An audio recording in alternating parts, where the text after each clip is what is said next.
I remember the first time I saw Robert. It was in college. He was sitting alone in the library, buried in a book, lost in his thoughts.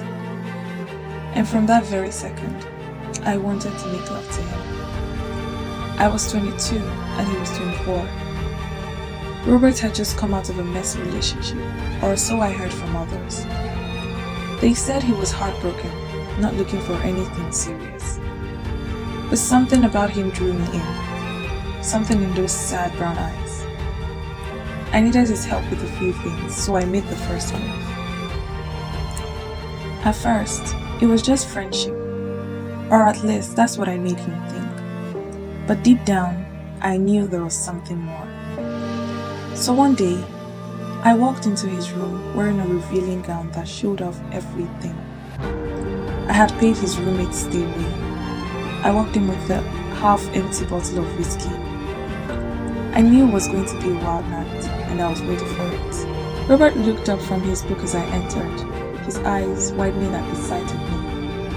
I could see the surprise and desire flash across his face as he took in the way the gown clung to my curves, the way the soft fabric draped over my body, leaving little to the imagination. I walked over to him slowly, letting him feel the weight of the moment, letting him understand what was about to happen. I handed him the bottle, and as he took a sip, his hands trembled slightly. I smiled, a slow, deliberate smile, knowing he was already under my spell. I took the bottle from his hand and set it on the bedside table, then leaned in close, my lips brushing against his ear as I whispered, "Tonight is just you and me." I could feel his breath quicken, his body tense with anticipation.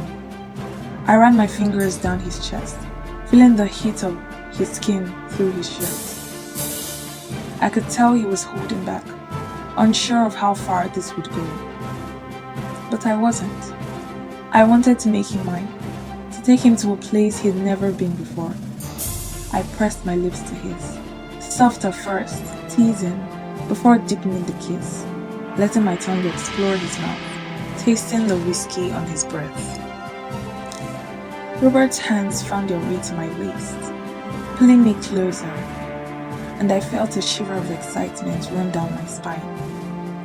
I let out a soft moan as his hands moved up my back, pulling at the ties of my gown until it slipped off my shoulders and pulled around my feet.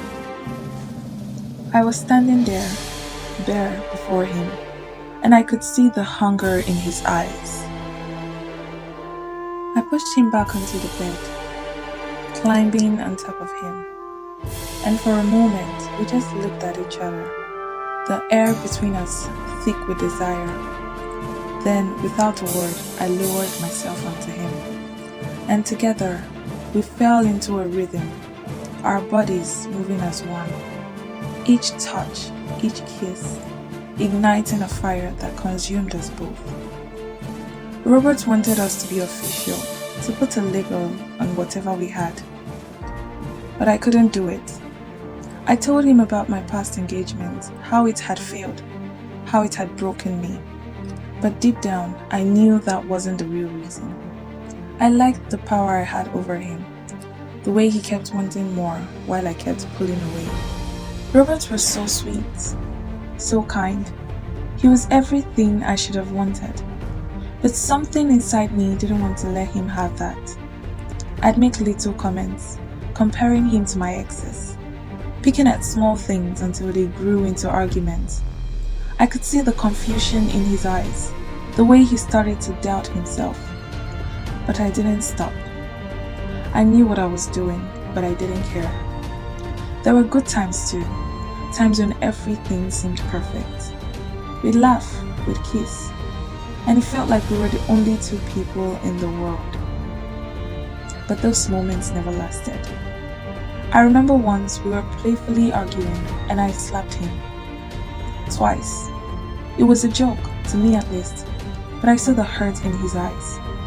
I told him I didn't need him, that there were other guys in the complex who were interested in me. I thought it was funny. He didn't. But he stayed. He always stayed. After more than a year of this back and forth, I finally agreed to be his girlfriend. Robert was so happy, like a child on Christmas morning, but nothing really changed. I kept our relationship hidden from everyone except my family. He thought it was strange, but he ignored it. He ignored a lot of things. We broke up and got back together more times than I can count. We both had our issues, our own struggles, but we kept coming back to each other. We talked about marriage, about a future together, even when we knew we were only fooling ourselves. I moved around a lot during this time, trying to find something I couldn't even name. Robert noticed the distance, the way I stopped calling as often, the way I expected him to drop everything to answer me when I did. When he suggested we get engaged, I pulled away again, told him I wanted something more casual. He was hurt, confused, but he agreed. He always agreed to whatever I wanted. I started seeing other people just to satisfy my wild desires. The first was Collins, a guy who worked in campus security. Collins had a roughness about him that both frightened and thrilled me. We met in secret, in the dark corner of an old unused classroom. His hands were firm, almost aggressive as he explored my body, and I let him take control. The way he touched me was raw, and I could feel the heat between us rising. I was drawn to the danger of it all, the feeling of being wanted, even if it was just for that moment. As our bodies intertwined, I felt a rush of emotions that I couldn't quite name. A blend of pleasure and a deep and settling emptiness that I tried to ignore. The room was filled with our breaths, heavy and fast. Collins didn't speak much, he let his actions do the talking.